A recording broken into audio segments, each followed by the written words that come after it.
এক ছিল এক রাজ্য, যার নাম ছিল সোনারপুর।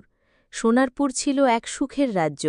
চারদিকে সবুজ মাঠ, নদী, সোনালি ফসল আর মানুষদের মুখে ছিল হাসি। সেই রাজ্যের রাজা ছিলেন অর্জুন সেন।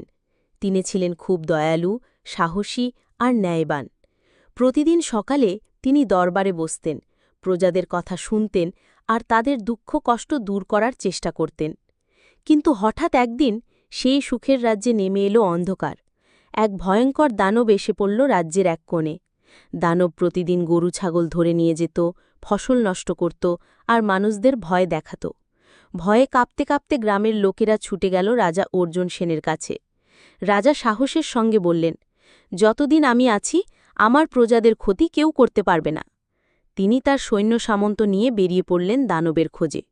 অনেক খোঁজাখুঁজির পরে তারা পৌঁছে গেল দানবের গুহার সামনে। রাজা বুঝলেন, শুধু শক্তি দিয়ে এই সমস্যার সমাধান হবে না, বুদ্ধির দরকার।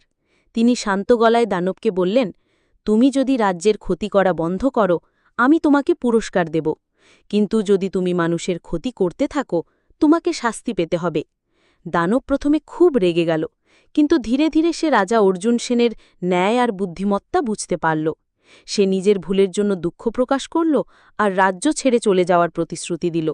রাজা কথা রাখলেন, তিনি দানবকে খাবার দিলেন, থাকার ব্যবস্থা করলেন, আর গ্রামের মানুষরা আনন্দে রাজাকে ধন্যবাদ জানাল। পুনরায় রাজ্যে ফিরে এলো শান্তি, সুখ আর সমৃদ্ধি।